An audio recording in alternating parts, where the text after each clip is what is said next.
guys, welcome sa atong part 2 sa atong topic nga torsion on circular shaft. In this video, mag-solve ko mga problems regarding torsion. We have problem 1, 2, 3, and 4. Ato na nang isolve, yan ta magdugay. Let's start. Problem 1. A 3 meter diameter bar experience a torque of 280 Newton meter. What is most nearly the maximum shear stress in the bar? Muni ato ang bar. Unsa ni nga klase nga bar? Solid or hollow? This is solid. Gitagaan man ta og 3 meter diameter nga bar. Ang ato lang clue aron makabalota nga hollow siya pag nay word nga inner or outer. Unsa may given sa problem? We have this one 3 meter nga diameter and then torque na 280 Newton meter. Ang gipangita is what is most nearly the maximum shear stress.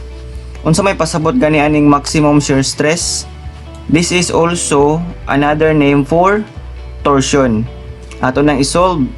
Again, ang given sa tong problem duha ra, we have diameter og torque. Atong pangitaon karon ang maximum shear stress o torsion. Kabalota ang ato ang main equation sa torsion, we have this one. Tau or torsion equals torque times radius divided by polar moment of inertia nga J. Kay solid shaft man, pwede na to gamiton ang formula sa iyahang torsion. In our previous discussion sa ato ang part 1 sa video about sa torsion on circular shaft, naka-came up tani nga equation. Kani gyud nga equation atong gamiton kay diameter ang gihatag sa problem. Ato nang i-plug in ang mga value. Karon ato nang na-plug in ang mga value. We have for torque natay 280 Newton meter divided by pi d cube. Ang imong d given, we have this one 3 meters. Para mahibaw-an nato ang final answer sa ato ang maximum shear stress, ato ning isolve gamit ato ang calcu. Diri sa atong calcu ato nang i-plug in kani nga mga value. Ato na lang ning equals para mahibaw-an nato ang final answer. Karon nakakuha ta og 52.815. Unsa may unit ani? Kay maximum shear stress man, automatic atong unit, we have Pascal. Mo na ni ang final answer sa ato ang problem number 1, ang maximum shear stress 52.815 Pascal. Problem 2. What torque should be applied to the end of the steel shaft shown in order to produce a twist of 1.5 degrees? Use G equals 80 GPa for the shear modulus. Ang atong problem is we have hollow shaft. Kay hollow man, given ta aning inside ug outside diameter. We have 50 mm and 30 mm. And then gihatag pod ang angle of twist nga 1.5 degrees. Atong hinumduman sa previous video nga atong nakita regarding torsion on circular shaft, usa ra tong equation nga nagtackle about angle of twist. Kay given man ang angle of twist, kato nga equation ang ato ang gamiton. Muna atong equation nga na-discuss sa una nga video. And we have TL over GJ. Take note ang gipangita si torque. And based ani nga equation, given ato ang length nga 1 meter, ang shear modulus of elasticity nga G given 80 gigapascal, ang atong polar moment of inertia nga J, makuha nato na ang anuman given man ato ang inside o outside diameter. Ang atong angle of twist, we have 1.5 degrees. And take note sa ato nang nahinumduman, dili ta kagamit aning equation pag ang atong angle of twist naka degree. Unang step is ato gyung i-convert ang degree into radian.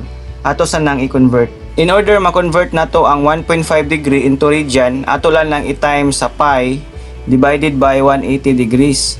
Pila ka na into radian? Atong gamiton atong calcu para ato ang mahibaw-an. Muna ni ato ang value nga gi-plug in. Ato na lang i-equals para mahibaw-an nato ang answer.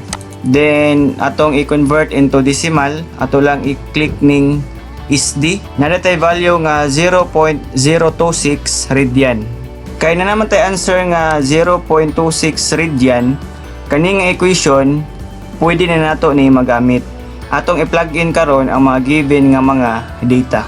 we have 0.026 rad equals anon nga torque nga atong pangitaon times length nga we have 1 meter divided by G na shear modulus of elasticity na atay 80 gigapascal. Kung ato nang i-convert into Pascal, kanang GPA that is 80 times 10 to the power of 9 or we have 80 billion Pascal times J or polar moment of inertia. Ang pangutana karon given man ato ang outer o inner diameter, unsa kaha nga J ang ato ang gamiton.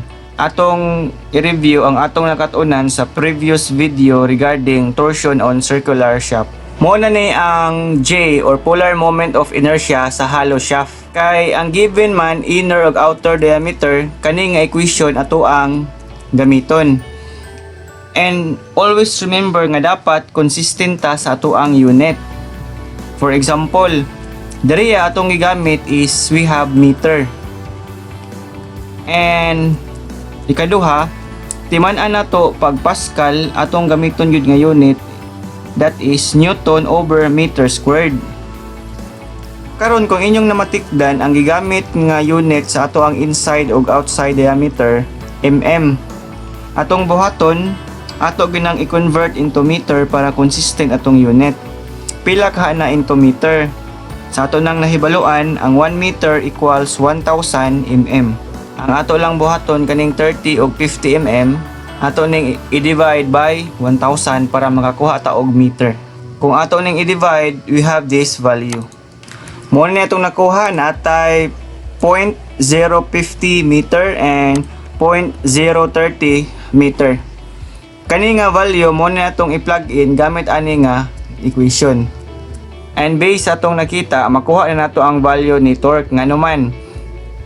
Kay ang length, ang G o J o ang imuhang twisting angle na may value. Ang nabili na lang si torque, mo na atong pangitaon. Para atong mahibaw-an pilay value ni torque, atong isolve ni gamit ato ang calcu. Now, kani nga mga value ato nang gi-transfer diri sa ato ang calcu. 0.026 sa atong twisting angle. And then alpha x nga nagrepresent sa torque times 1 nga distance or mo na imuhang L. Dayon ato ning gi-divide sa 80 times 10 to the power of 9 Pascal. Next, we have this one, pi over 32. And ang value sa imuhang outer o inner diameter. Ato na lang is-shift solve para mahibaw-an nato ang final answer sa ato ang torque. Nakakuha ta og final answer nga 1110.86. Unsa may unit ani? Kay torque man we have Newton meter. Muna ni ang torque nga gipangita sa problem and this will be our final answer. Problem 3. The steel shaft, 3 feet long and 4 inches in diameter, carries the end torque of 15 kip-foot. Determine the maximum shear stress in the shaft and the angle of twist of the shaft. Use G equals 12 times 10 to the power of 6 psi for steel. Ato sang analyson ato ang problem. Given ta og length L, diameter nga 4 inches, and then torque na 15 kip-foot. Ang gipangita sa A, maximum shear stress. Again, maximum shear stress mo na ang other name sa torsion. Ikaduha, ang given nga shaft is solid. Karon atong gamiton directly para makuha ang torsion, gamiton nato ang equation sa torsion on solid shaft. Kay gihatag man ang diameter sa problem, kani nga equation ato ang gamiton. Karon ato nang gi-plug in atong mga value gamit ani nga equation. For torque we have 15 kip, ang equal ana we have 15,000 pound-foot. Nganong na may 12 inches diri Kay atong matikdan, atong gipangita ang imuhang maximum shear stress. Na unsa gani unit sa maximum shear stress o torsion? Kay English unit man ni ato ang problem, atong gamiton yun is PSI. We have pound per square inch. Kay inch man na kani, foot man ni ato nang i-convert into inches. And to convert this into inches nga mahimo siyang pound inch, ato ra ning i-times og 12. And then divided by pi times diameter nga 4 inches. Then to the power of 3. Para may bawaan nato ang final answer tong isolve ni gamit ang calcu. Muna ni ato nang gi-plug in sa tong calcu, we have 16 times 15,000 times 12 divided by pi times 4 to the power of 3. Ato na lang equals para makuha nato ang final answer. Muna itong nakuha, 14,323.94. Ang unit, we have PSI. Muna ni ang final answer sa ato ang maximum shear stress o torsion. Pila ka ni into KSI? 14.323 KSI. Kung inyong namatikdan, natay term diri nga KSI, naputay KIP. Kanang KIP, that means kilo pound. O kaning KSI, nagpasabot ni og kilo pound per square inch. Kani nagrepresent ni sa imuhang stress or torsion. Kani nagrepresent ning KIP sa imuhang force. Ang next natong i-consider mao kining gipangita sa B, angle of twist. Muna pod ni ato ang isolve. Sa previous video regarding torsion on circular shaft, mo ni atong gigamit nga equation pag naay twisting angle or angle of twist. Atong i-check karon gamit ani nga equation kung unsa ang mga given nga mga value.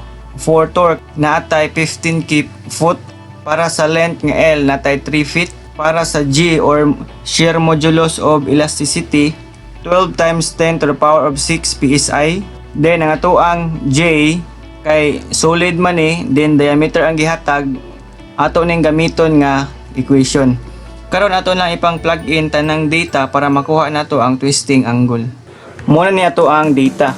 Kani mo ni ato ang value sa atong torque, we have 15,000 pound-foot. Kaning KIP ako lang i-convert into pound-foot. Kung inyong namatikdan ang atong unit inches, napunta inches diri kay PSI, then foot, then napunta foot. We have to be consistent again with our unit. And we can decide kung overall ba natong unit nga gamiton, it's either foot or inches. And diri sa ako ang solution, akong gigamit nga unit, we have inches. Kay 15,000 pound-foot man ako nang gi-convert into pound-inch mo nang nag-times ko og 12 inches. Sa akong length, ang ihatag kay 3 feet man, gi-convert na ko na into inches mo nang akong gi-times 12. And then regarding sa ako ang G nga 12 million PSI, wala na ako na hilabti kay inches naman na.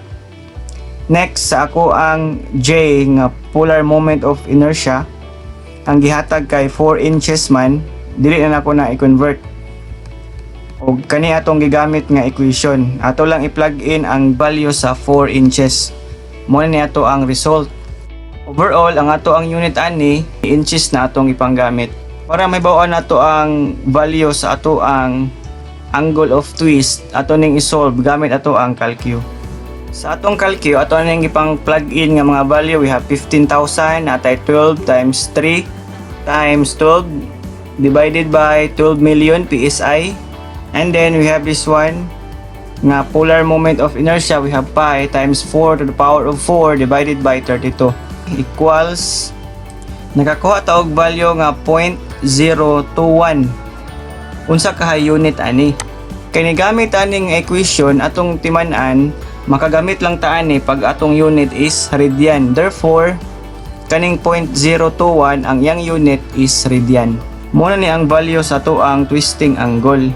Unsa kay value ani into degrees atong isolve. To convert radian into degrees, ato lang i-times na og 180 over pi. Pila kay answer? Natay 1.20, ang unit is degree. Mo na tong final answer in terms of radian and in terms of degrees ato ang twisting angle. Problem 4. What is the minimum solid shaft diameter that can be used for the rotor of a 4.5 kilowatts motor operating at 3,500 RPM if the maximum shear stress for the shaft is 60 megapascal? Ang gipangita sa problem, unsa daw ang diameter sa tuang shafting.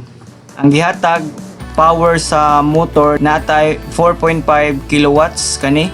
Dinang iyahang revolution per minute natay 3,500. Nagpasabot sa usa ka minuto makatuyok siya og 3,500 times. Ato ang maximum shear stress natay 60 megapascal. And then kay solid shaft man ni ato sang i-review ang formula sa torsion on solid shaft. Mo ni ato ang formula sa torsion on solid shaft. Kay diameter man ang gipangita kani nga equation atong gamiton. Ato sang i-check based anang equation unsa ang mga given. Una, gihatag ato ang torsion or maximum shear stress kani nga value. Ikaduha, kaning D ang gipangita. Ikatulo, kaning ato ang torque. And kung basahon nato ang problem, walay torque nga gihatag. Unsaon ka nato pagkuha ning torque? Atong isolve si torque gamit ang power sa motor o ang iyahang RPM. Mo ni ang formula sa power nga atong nahisgutan sa previous nga video. Kay ang gihatag RPM man kani nga formula atong gamiton, dili tani kay kaning F nagrepresent man ni sa imong frequency. Mahibaw-an na nimo nga kani atong gamiton pag naa kay given nga frequency equals to hertz. And based aning equation, given atong power nga 4.5 kilowatts, given pod si N or revolution per minute natay 3,500 RPM. Makuha nato si T. Pagkuha nato anang torque, pwede nato na i-plug in aning equation, makuha na nato ang value sa diameter.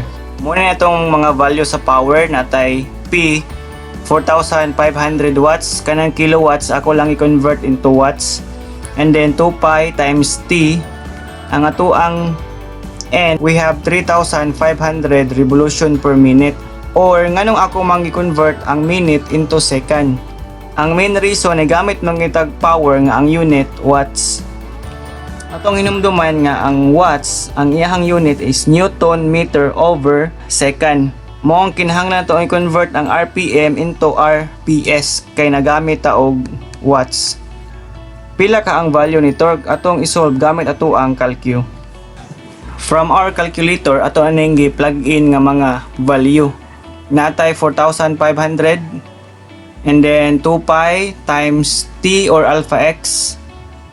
And then 3,500 nga RPM divided by 60. Ato na lang i-shift solve para makuha ang value ni T. Nakakuha ta og value sa torque nga 12.27. Ang unit kay torque man we have Newton meter. Kay na naman tay value ni torque, para makuha nato ang required diameter sa shaft, ato ning i-plug in ang value ni torque ani nga equation. Based ani nga equation natay torsion or maximum shear stress nga 60 million pascal. So we have this one equals 16 times katong value ni torque nga atong nakuha ganina divided by pi times d cube. Para mahibaw na to ang value ni d cube, ato ning isolve gamit ato ang calcu. From our calculator mo ni ang ato ang mga value. We have 60 million pascal equals 16 times yung value ng torque divided by pi times alpha x nga nagrepresent sa diameter to the power of 3. I-shift solve lang natin para makuha ang value ng D. Muna itong value we have 0.01. Unsa ka high unit ani? Kay distance man or diameter, this is equivalent to meter. Nganong meter man kay consistent pa ni atong unit diri atong gigamit is meter. Mo ni atong final answer na unsa man ni into mm. Ato lang buhaton kanang 0.01 ato nang i-times og 1000 mm, we have this one. D equals 10 mm. Thank you for watching this video. Hinaot nga kini nga video nakatabang regarding sa topic nga torsion.